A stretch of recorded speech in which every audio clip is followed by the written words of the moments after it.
Airborne Division. And then a bit later, it was President Bush who asked him to bring his counterinsurgency doctrine to a very troubled time.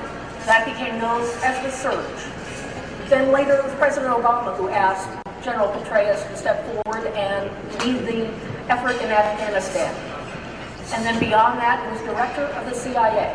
And now he is also at KKR. He's doing consulting and education, and we welcome General David Petraeus.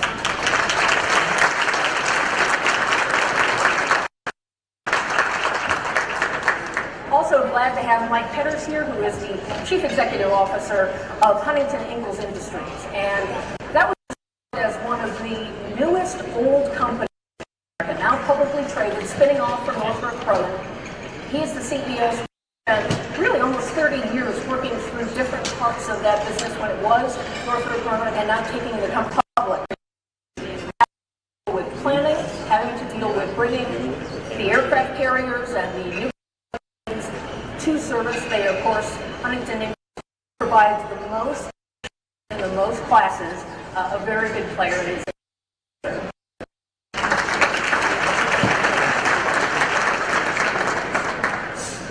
As we get started, I'd love to begin. We'll have a lot of different topics, but what is, in maybe a brief sense from your particular lane, when you look at where national security is a priority right now in terms of the budget, in terms of sort of the public sense of how much of a priority is it? Do you feel we're in the right spot, or is it something that keeps you awake at night? Congressman? I think it's a huge priority. I think considering what's happening around the world, I think Americans are now focusing on what the problems might be if we don't address those problems around the world, what might happen at home.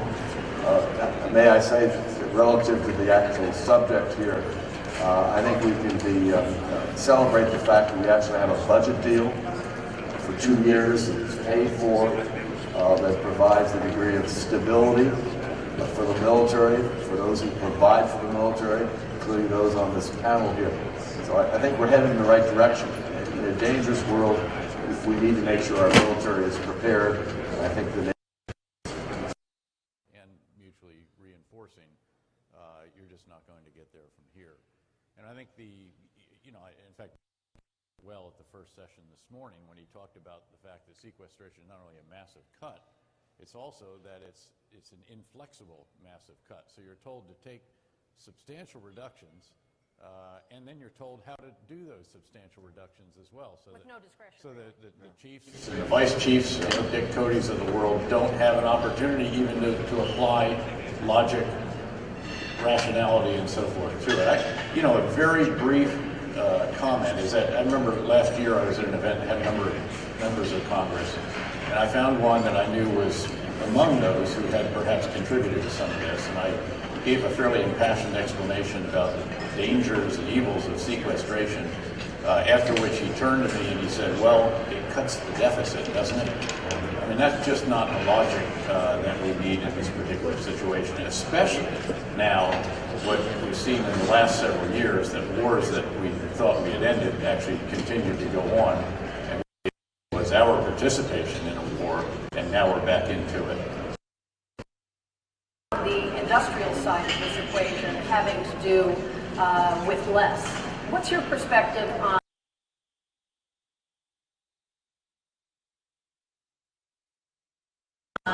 if things are improving? The General's comment about it's just another budget is very dangerous. I think that there are certain things in our society that they're committed to it, and they go do what they have to do to get that done as efficiently and as effectively as possible.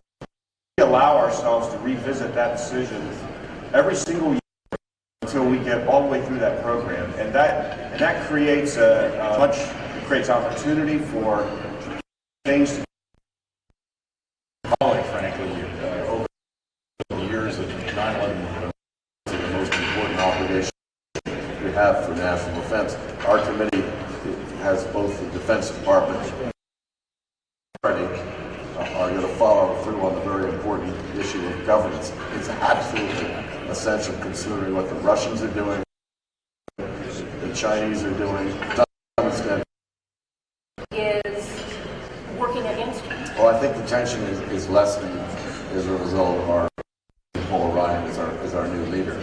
I think he's trying to put things together and, should we say, mend fences with a variety of different groups within the Republican caucus and conference. And he himself is working very closely with me, Max Thornberry, Chairman of the Armed Services Committee, Devin Nunes, and head of the Intel Committee,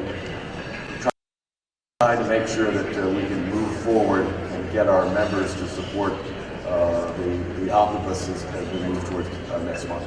Kelly, if you're going to mention the politics here, the real problem right now is the politics in the Senate, where the Democratic minority won't allow the appropriation process to move forward, strictly for transactional hostage taking.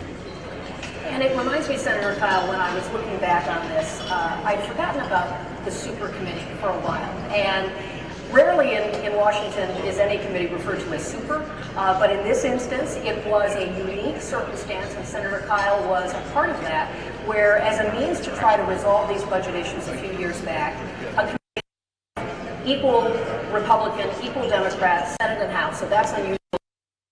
And then empowered that if you were able to reach a longer-term budget, you would go without the chance to amend it or bring a filibuster or any of those things. So there was a window.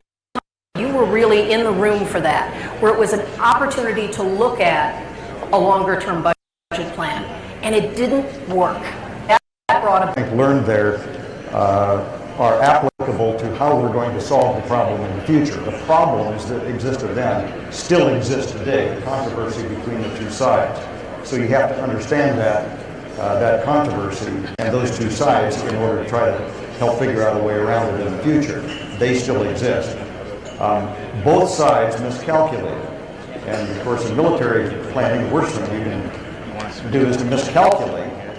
And the Republicans thought that in the super committee we were going to find $1 trillion of savings over 10 years from entitlement programs.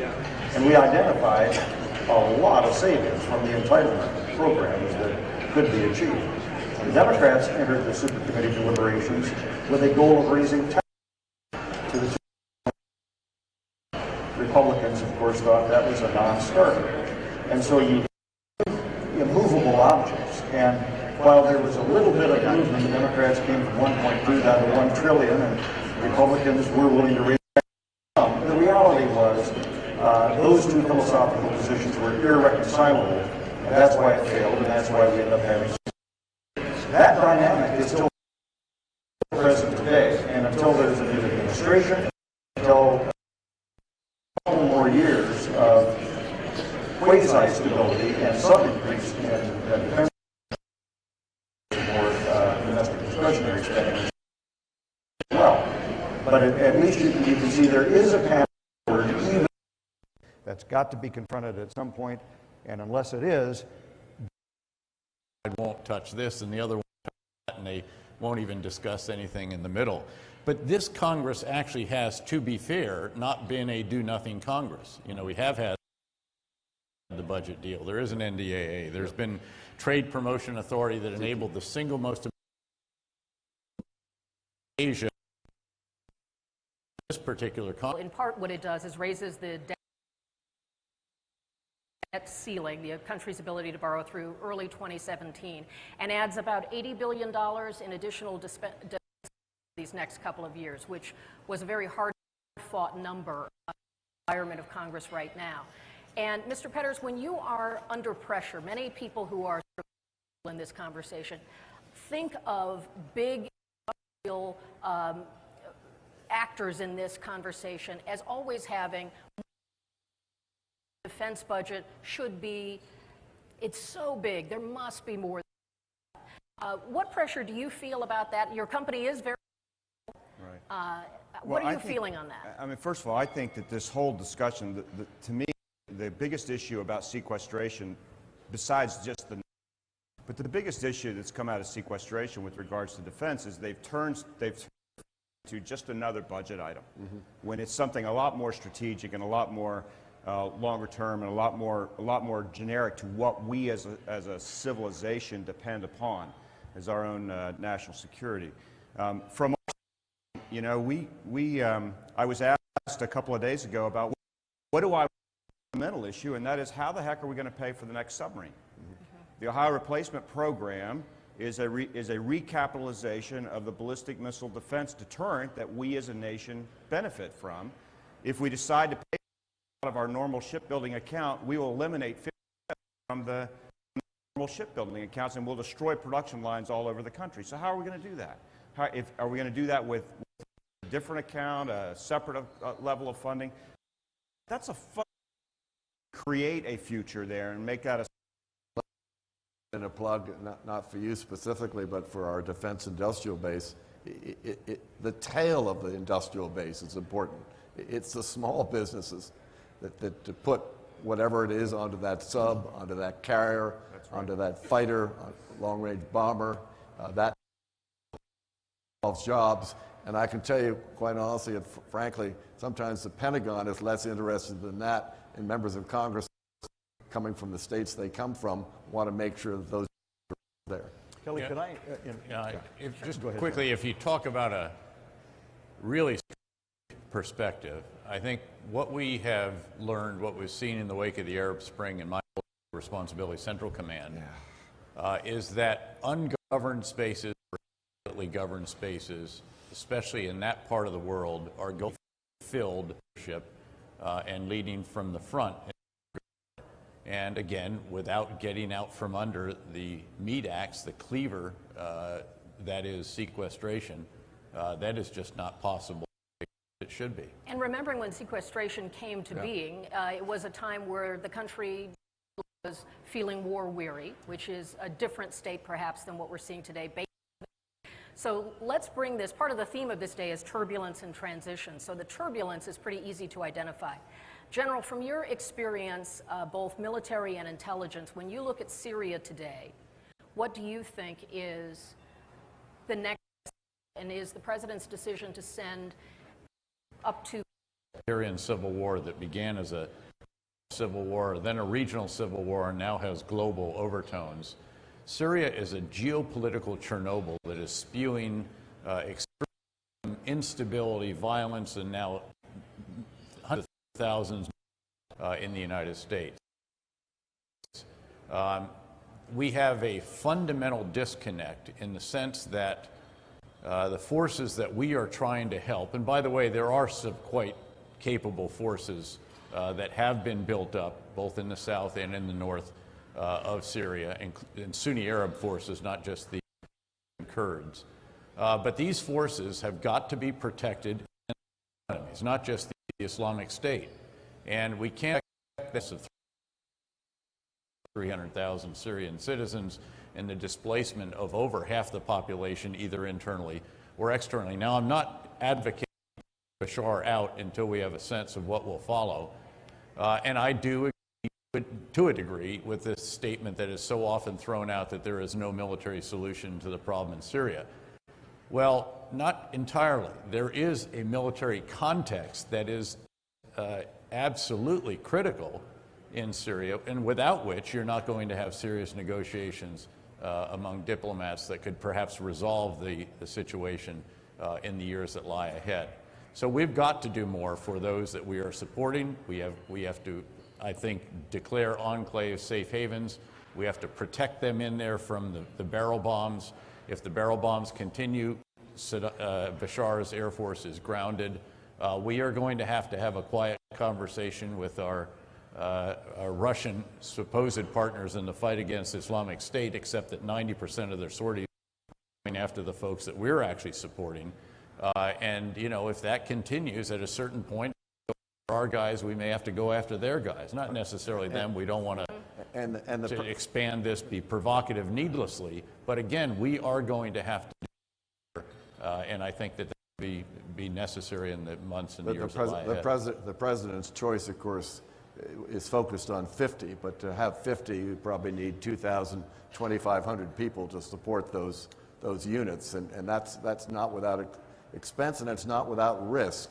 And you know, if you look at Afghanistan and Iraq, the whole issue of force protection, besides killing the bad guys, forcing back ISIS, and what's even more shocking in is that we're working side by side with the force. We renamed it the War on Terrorism Fund because no matter whatever the president's strategy is in a place like, I think it's not as noted so far, but I suspect that at least the provincial headquarters within Ramadi will be back in friendly hands here in the week or so that lies ahead. We are gradually expanding. But at the end of the day, we have to continually come back to the realization that the fight that is most significant in Iraq, the center of gravity, is actually Baghdad politics. And if those politics cannot be inclusive, if they cannot, once again, as we did during the surge, get the Sunni Arab population back into the fabric of society, then whatever is achieved on the front lines will not be sustainable. And that's where we have to focus more effort as well. yeah. And I think that one thing that gets lost in the whole discussion is whether it's 50 people on the ground or one person on the ground or a sailor at sea.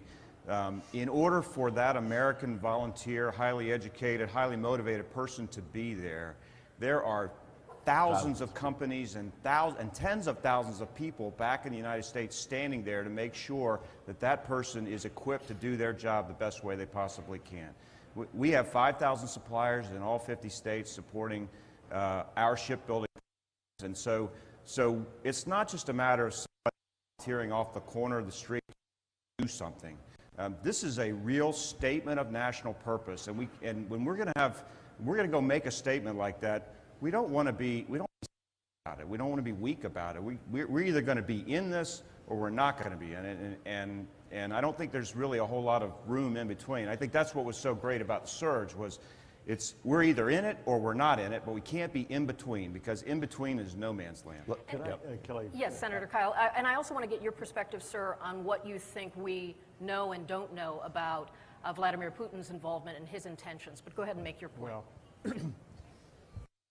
to make about the different weapon systems, and when you bring up the point about how we're going to fund the subs, it's a point that I wanted to make to this group, because in this room are represented who will build this force, and let's just focus on the weapon systems and the platforms for a little bit. All three triad have the point of almost or near obsolescence at the same time that we have to do a lot of other things. And the worst thing for those who believe in a strong national defense and believe in the Reagan doctrine of peace through strength, to fight among ourselves by declaring, for example, well, we need more F-35s, so we can't do a new long-range bomber. We've got to build new submarines, so we can't complete the other acquisitions that we need. We can't do anything for the Army because we've got to do something for missile defense, and so on. The obligation, what used to frustrate me as a member of the House Armed Services Committee, and then later in the Senate, is that everybody is paid to focus on what their company does and what acquisition program they want to get done, and they all have their favorites in the Congress, or the Congress has their favorites. And the industry, the people who know the most about it and care the most about it, don't speak with one voice to say, stop trying to divide up the pie amongst us, warring factions here, let's make a bigger pie.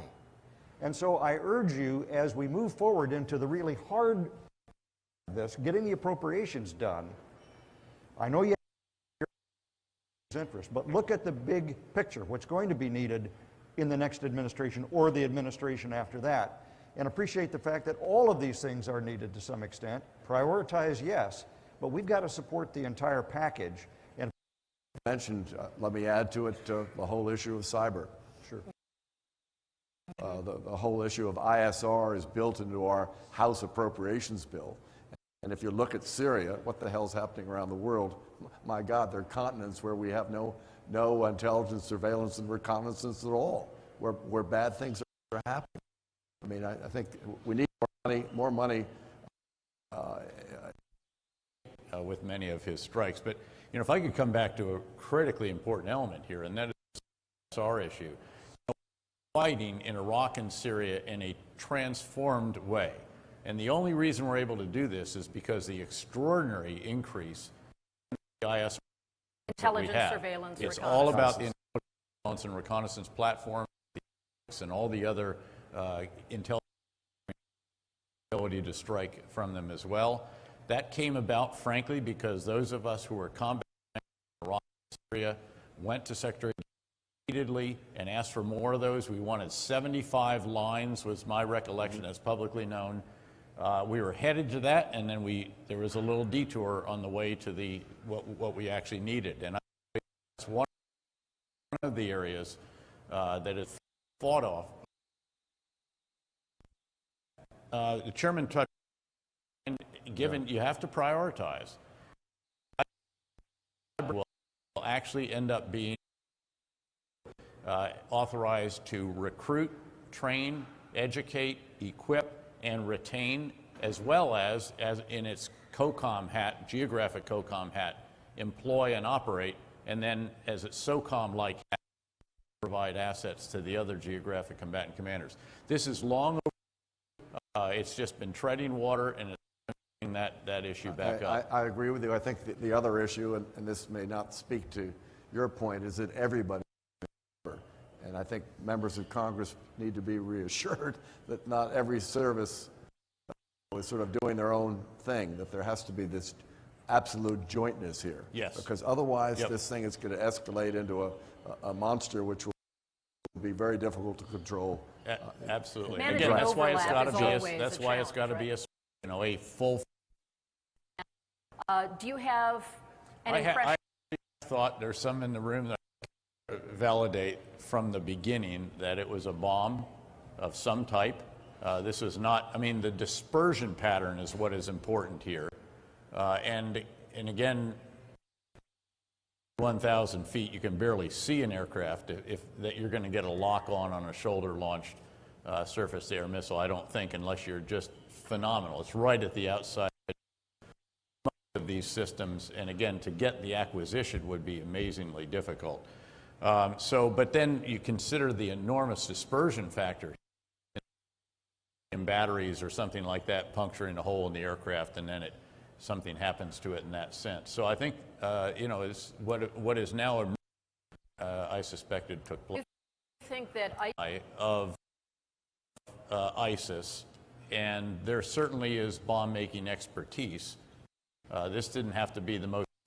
The key here was to get it on there, to corrupt somebody who is in the process that can get out on the ramp and do the kinds of things that were necessary in this case. And I think that was the real key. Can I mention, I think that I won't say failed to mention, this is Egypt, 90 million people. And of course, Morsi is out of there, but for a long time, Morsi allowed things to happen in the Sinai. And now, to some extent, we're seeing what's happening. We need, quite honestly, it took 2.5 years to deliver, F-16s and tank kits to Egypt. My God, we ought to be, with all due respect to humanitarian issues, we need to hold the Egyptians pretty close to us. They feel, quite honestly, offended by a lot of our, shall we say, our foreign policy and defense policy. There are legitimate concerns about some of the activities that are being undertaken in Egypt, but at the end of the day, dealing with this issue in the Sinai, again, it's another one of these inadequately governed spaces that has been exploited by extremists. Now, by the way, this is an Egypt that has, for the first time ever, done something that I tried vainly to do, in vain, with the previous leadership there, and that is they've cut the tunnels from Sinai to Gaza. That's strategic importance to our ally. Not the only ones that are standing tall. Part of today's theme is also transition, and in a political world, we're at a season where there are many candidates vying to be the 45th president, and they have varying degrees of knowledge or experience on these topics. I'd like to get a sense from each of you of what do you think is happening on the campaign trail. Is there a responsible conversation happening about national security? Are you confident in what candidates are talking about, or are you really worried?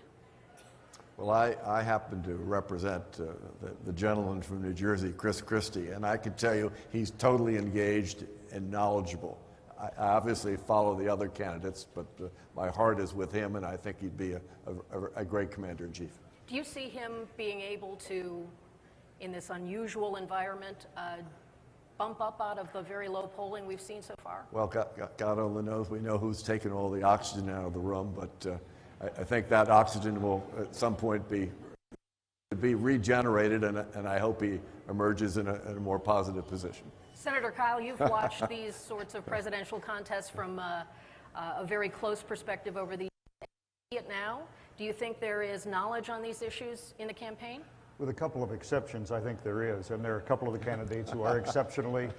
If there were a debate that would be focused on the Democratic and the Republican side, unfortunately, that isn't the forum in which these things have been able to be discussed so far. I've been a little bit concerned by some of the conversations, which seem to be a little bit more debate by soundbite or Twitter.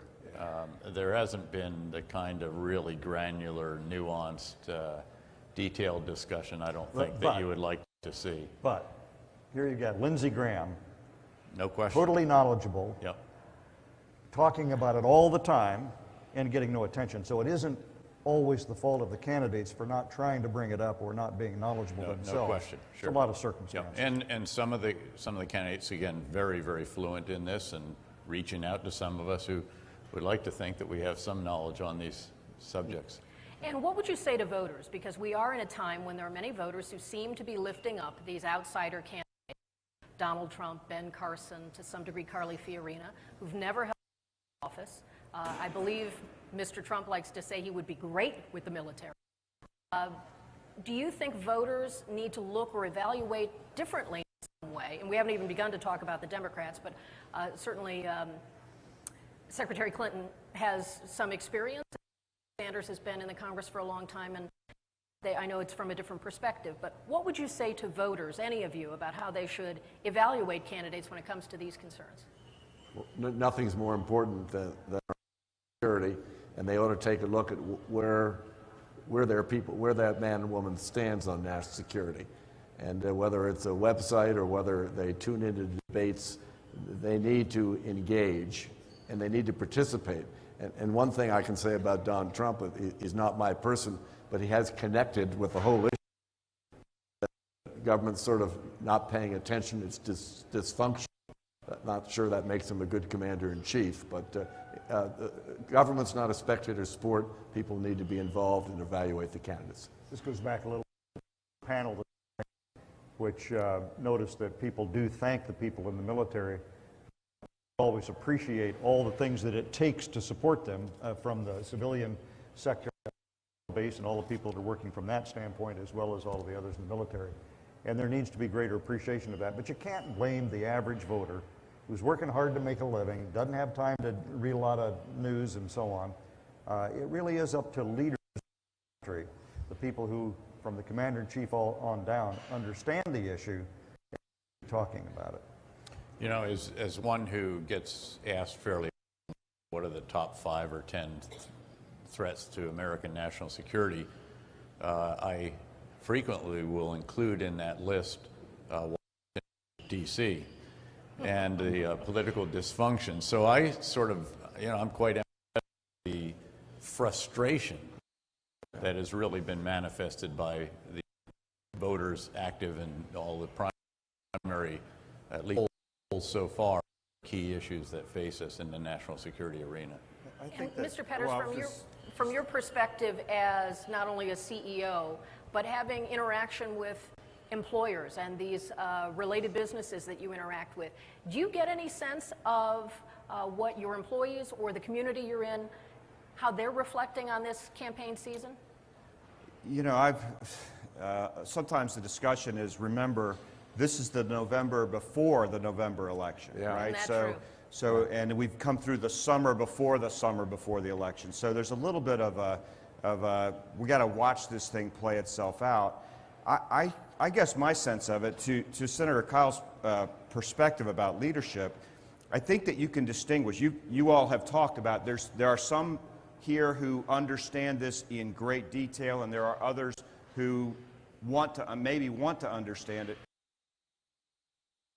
I think you can separate down the line of who are the folks that are just reflecting what the audience has got going on in their minds, and who are the folks who've really dug into it and really understand what it takes to have a soldier on the ground or have a ship over the horizon. And I think we have a diversity of that right now across all of the candidates, kind of thing. That, to me, would be an indication that maybe you don't get it. You know, there's a great story, if I could, that when George Washington bought the first 6 ships for the U.S. Navy, the number one opponent to buying those ships was a fellow by the name of Thomas Jefferson. The first guy to send the Navy somewhere to do something was President Jefferson when he went and sent the ships to Tripoli. So I think that this is not a new problem, but there needs to be some understanding from the leadership piece of it. Is, as a leader, you don't reflect what the audience says. You have to kind of shape their view and create their support. And I think where we are right now is you have some folks who understand that they're trying to go do that. You have some other folks who are just reflecting the audience right now, and you know, over time they're going to show themselves to either be leaders or not. And I think that's going to play itself out in our process. And Senator Kyl, when you look at how much time President Obama has left as Commander-in-Chief, what would your assessment be of how critical this 14 months or so is in determining policy? Is this a time where it's containment of hotspots around the world, or can he make any new decisions that perhaps set up the president for a different policy? What's your sense of what this time period for a commander, the challenges or the opportunities it may pose? You probably ought to have a debate between two partisans. That feelings would probably be pretty well known as a view of what he wants to do, and he's going to do it. The Commander-in-Chief, who could make a big difference with the electorate if he talked about why. Well, for example, start with why he is willing to send men and women into combat. Why is he willing to do that? We have, Representative Frelinghuysen has to do that when he goes home. I used to have to do that. Certainly General Petraeus had to answer that question a lot. And if you don't have that question being answered by people, even being discussed by the very top leaders of the country, why would the people themselves ever support it? Why would they even think about it? And if you don't have the leaders saying, we need more for national defense, exactly what the chairman said a moment ago. Yes, we need to spend money on other things too, but we can at the same time. You need to support those representatives who are willing to spend more for national defense. Get out of it. But the reality is the president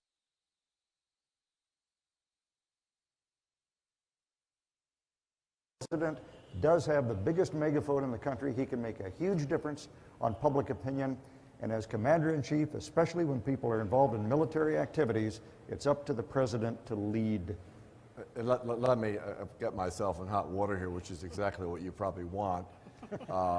No, I think besides obviously identifying those and the ranks in the House and Senate that support a strong national defense, which I should hope everybody would, is our relations with other countries. I think I think we've retreated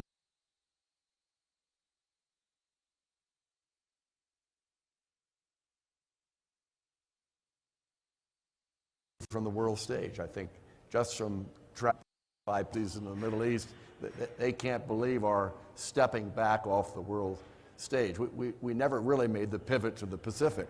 I mean, that's still a work in progress. You know, places like Indonesia, the Philippines, the free passage of our naval vessels, the denial of airspace, the drawing of red lines that, you know, there are no consequences. I think people look at us in a different way than they have in the past. And I probably got myself in some trouble there, but I think it's damage that can probably never be repaired. I still go out to the Gulf region a fair amount. In fact, it was just in Abu Dhabi and then in Riyadh as well, and we go back out to UAE weekend. And I say this as a nonpartisan guy, has tried to be that. First of all, I think the next 14 months are critical. There are perceptions that are founded, some that are unfounded, that the U.S. Has been hesitant at times. A lot of it have to do with Syria, as the chairman mentioned. But on the other hand, I've been reassured recently on Afghanistan to keep the structure that is there. Now, you can argue as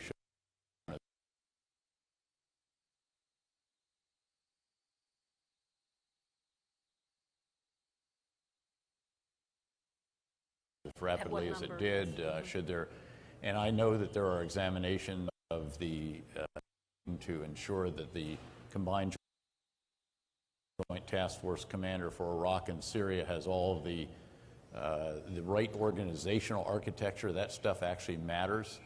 And then it comes down to, will we resource the different endeavors adequately? And again, the next 14 months are pretty critical as we examine that particular issue. And certainly the president would say he'd like to see more leadership from some of the partner nations around the world, and he made a promise to try to reduce the American footprint in that volatile region. And look, this coalition is put together of some 60 or so countries. Is actually quite significant. And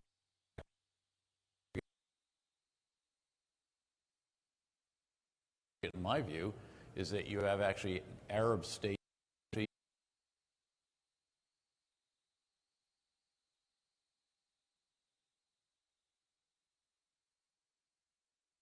in Iraq. But at the end of the day, it does come down to U.S. leadership. There is absolutely no substitute for that, as I mentioned earlier. I think we have, there has been a pendulum that has been swinging, and it's swung a pretty good distance in one direction, reflecting the frustration, the awareness of the very high cost and all the rest of Iraq and Afghanistan. But that has come back now, I think, a good bit, and I think that's reassuring. And it's come back in terms of Congress resourcing it, I think also of the leadership making some sense. Can that U.S. leadership be spread too thin when we're talking about and we have to recognize we can't solve all the world's problems, but that doesn't mean that we shouldn't engage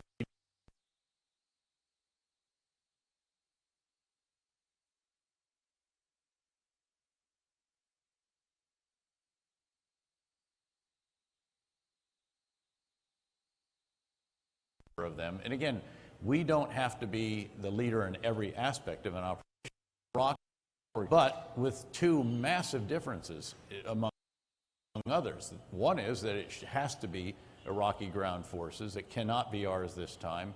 If it is, it will not be sustainable. And the second is that reconciliation has to be done by the Iraqis as well. Again, we're not in a position to do that this time and then hand it off to them. They have to bring the Sunni Arabs back into the fold. They have to do the new bargain with the Iraqi Kurds and so forth. They are reconstituting units. They're working their way through this. And as I said, I think there's actually more progress on the ground in Iraq than people actually recognize. Well, we promised to open this up, so please be thinking of questions. We'd love to have you come forward and ask of any of our panelists. Maybe there's a topic we didn't touch on that you would like to know about, so please feel free to step up now, and when someone does, and good, that's good, people pop up like that.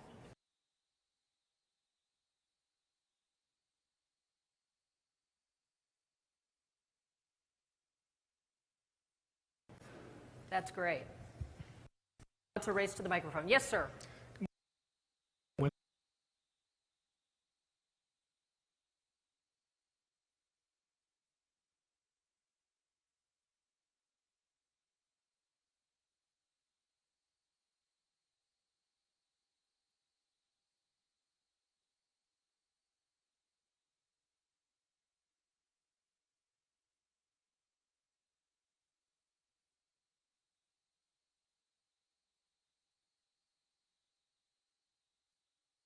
Financial stake. Well, the Chinese are building 200 submarines, and we're barely getting out 2 Virginia class. And may I put in a plug, obviously, for the Ohio class, right. More money for it as well. But to that point, I think that I think there is a fundamental strategic question in kind of walking around without really addressing in the past several years, and that is that since the end of World War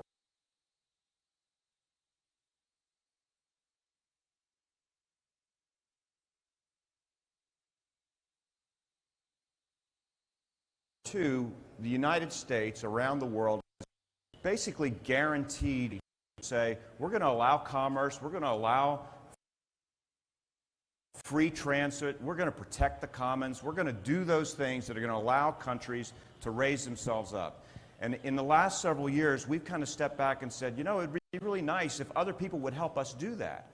And to be a little bit cynical, we've kind of gotten to this place where the Russians have stood up and said, okay, we got this area. And then the Chinese have stood up and said, we'll take group. that. Yeah. And we're kind of sitting there saying, well, maybe we're not so sure about that. So I think that's a really, there's a fundamental question about how does the world progress forward and continue to raise people up in their standards of living and raising them out of poverty, and what's our role in that, and how do we ensure that we don't abdicate in such a way that suddenly oppression comes back in and pushes people back down. I think that's a huge issue for us. This is a huge issue. Actually be the most significant sort of overarching geostrategic threat is the erosion of the organizing principles and organizing structures that have served the world, not just U.S. interests, quite well since World War II. And we see many challenges to this now. We see borders being erased in certain areas. We see international that have stood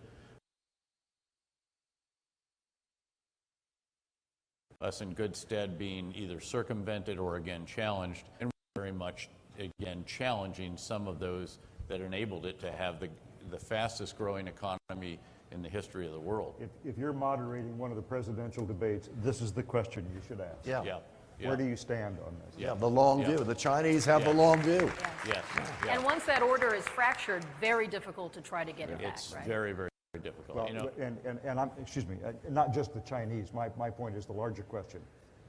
The debate of whether or not the United States should try to have robust leadership, reassert its leadership for good, or whether the argument on the other side, propounded by some at high levels of our government, that we should pull back and let others do it.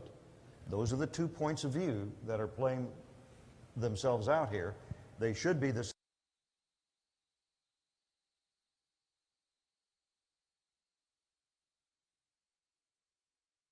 subject of a profound national debate. And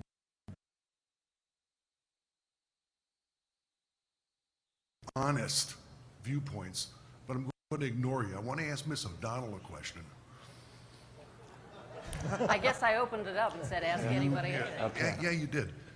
Part of the problem is that nobody has an open debate about what our defense posture should be, and the candidates don't get a chance to talk about it in any of the debates or anything like that.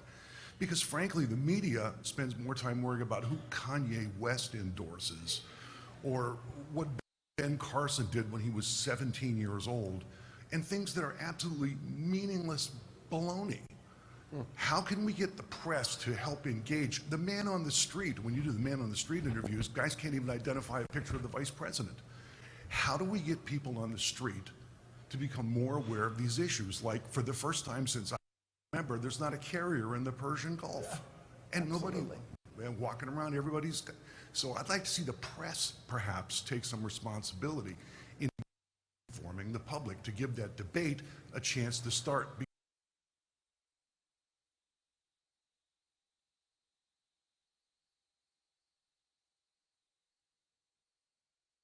Because that's what the press's job is. Well, it is not uncommon to hear try to tell those stories on substantive issues. It is a challenge in a business environment for the media that has changed dramatically, and that can be difficult. I think some of these issues do get a more thorough sort of vetting in those early states, whether it's like I'll leave here and go right to New Hampshire, Iowa, New Hampshire, South Carolina, where voters are very engaged and get a chance to talk about some of these things up close with candidates. But I certainly take your point. I understand we as a very large, with many different agendas, and I mean agenda in the sense of business dynamics and so forth, we can always do a better job. And I will take that note. I do think that one of the most interesting things that's happening in our society today is that we have, in the interest of trying to create dispersion of ideas and democracy of ideas, we've created echo chambers. You know, whether it's in what you do, Kelly, and then some of the networks out there kind of have a point of view, but even in the social media that we have, I mean, people find out that they want to talk to people who think, and the ability to interact with people who don't have the same idea. We're starting to find that, you know, all of your friends on Facebook all think the same way, and that's not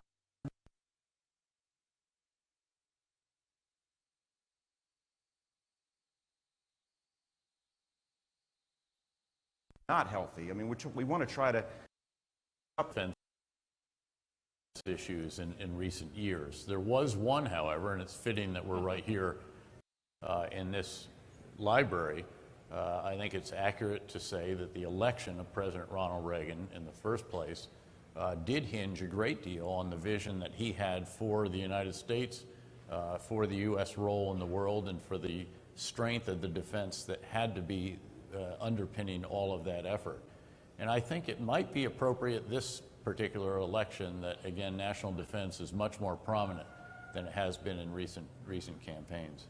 Just one comment. If you look at some of the votes on the budget deal, I don't think it's the press' fault.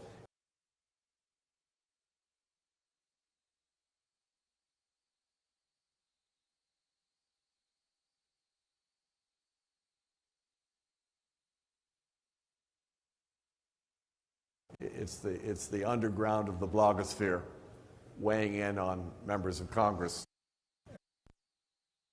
Deficit thing, not the national defense thing. That dynamic I see all the time, where outside groups from any point of view, sometimes single-issue groups, bring enormous pressure on members, and incrementally, sometimes getting to the end of some sort of a big deal or agreement is many, many, many steps, and they're often put under great pressure at each incremental phase, and that can really change the outcome. You, sir. John Locke, after mentioning inalienable rights, says that we have a responsibility to preserve mankind elsewhere. Gentlemen, thank you all for having dedicated your lives to do so. My name is Sheikh Katiri. I'm an Iranian student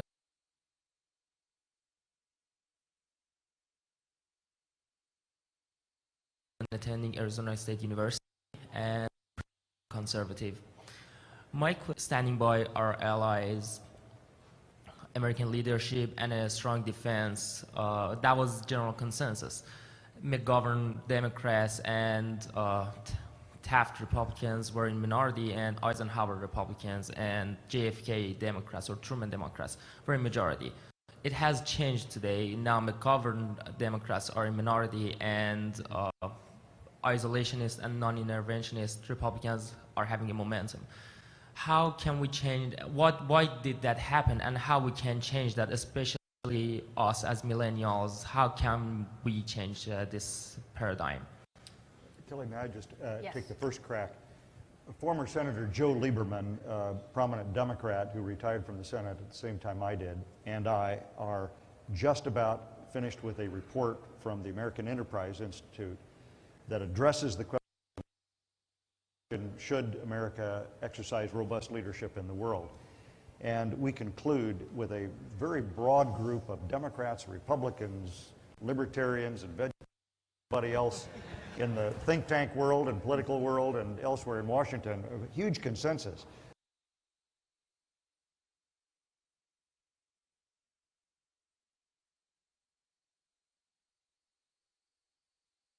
Was that yes, we have to do that, and there were three reasons for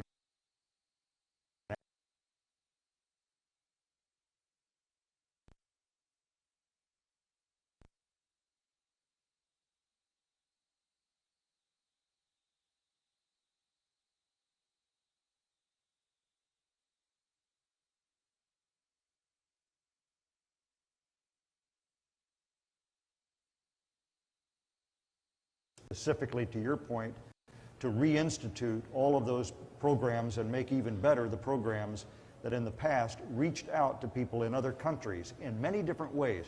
Radio Free Europe, Radio Liberty, all of those kinds of things, to be able to demonstrate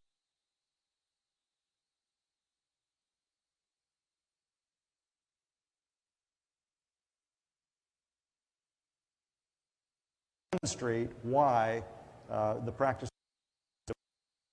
So I'll try to move this along a little bit. Thank you, sir. And young man, your question? Yes, thank you. I'm Jake Barnett. I'm a student at the University of Texas at Austin.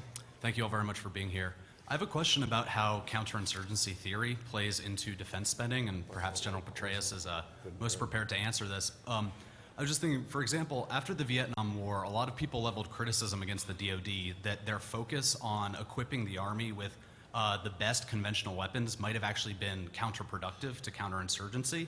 And I'm wondering, given that counterinsurgency obviously plays a big role in America's strategic future, how much focus is there on thinking about how our defense spending can best be used to fight unconventional wars in the future? Is it as simple as, do we build a tank, or do we build a language school to train translators, for example? No, I think it's as simple as recognizing the imperative of a force that is sufficiently flexible to carry out a whole variety of different tasks, whether they are under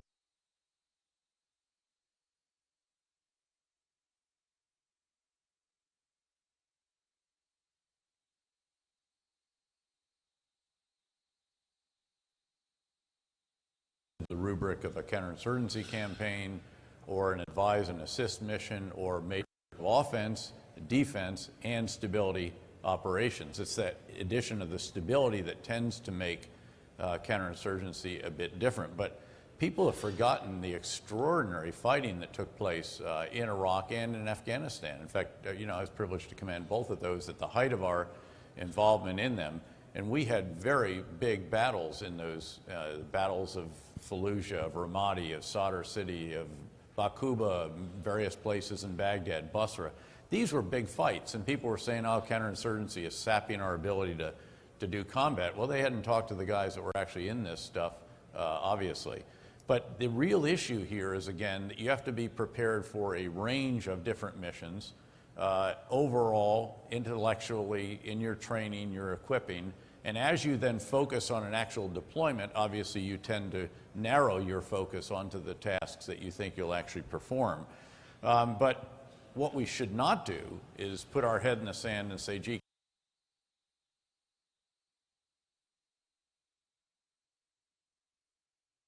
counterinsurgency is really frustrating. You may not be interested in war, but war may be interested in you. You can apply the same thing to irregular warfare. You may not want to do irregular warfare, but irregular warfare is going to require you to do it. I think the two words, flexibility and agility, are Yes. often here. And may I just say, as a layperson, the much more use of our special operators, and to some extent the traditional Army, Navy, Air Force, using that model is, I think, seen in those two words. It is, but with respect also, just to add on that, the challenge is that we're never going to have the number of special operators that require, and we recognize this very in Iraq, for example, in the training. Have nothing but Green Berets and the SEALs and Marine SOF that are the counterparts of them doing your train and equip advisor teams and all the rest of that. But gosh, we ran out of those very, very early on.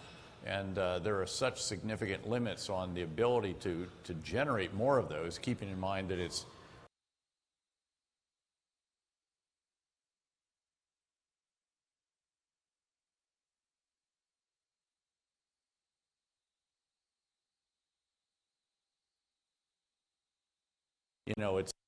it's quality, not quantity, to solve that they are specially right. So you have to continually augment what they do with what other forces can bring to bear.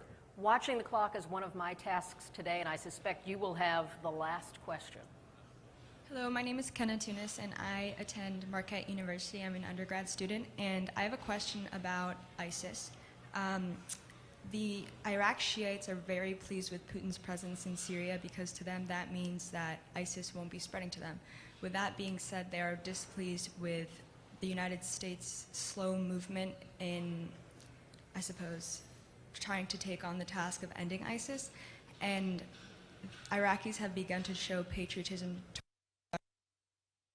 And so my question to you is, do you foresee any tensions with the United States and Iraq because of this?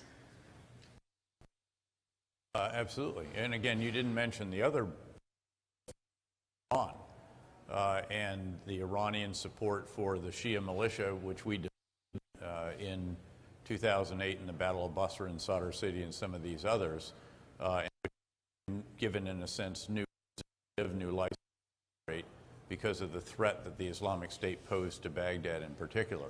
Indeed, the biggest of the challenges in Iraq may actually not be the Islamic State. I think that's defeatable in Iraq. We're not talking now about Syria and how that campaign is going, assuming that you can get inclusive politics. Then the challenge is going to be to get the Iranian-supported Shia militia so that over time, gradually, the state can have a monopoly on the legitimate use of force as is required in any normally functioning state. That's going to be challenging, and it will also be Sunni militia that are now standing up, Kurdish militia. So it's going to be a delicate act that will be necessary. You know, as we said at the beginning of the surge, you know, it's all hard, all hard is not hopeless. If you get the policies right, if you get the organizational architecture right, and the level of resources right.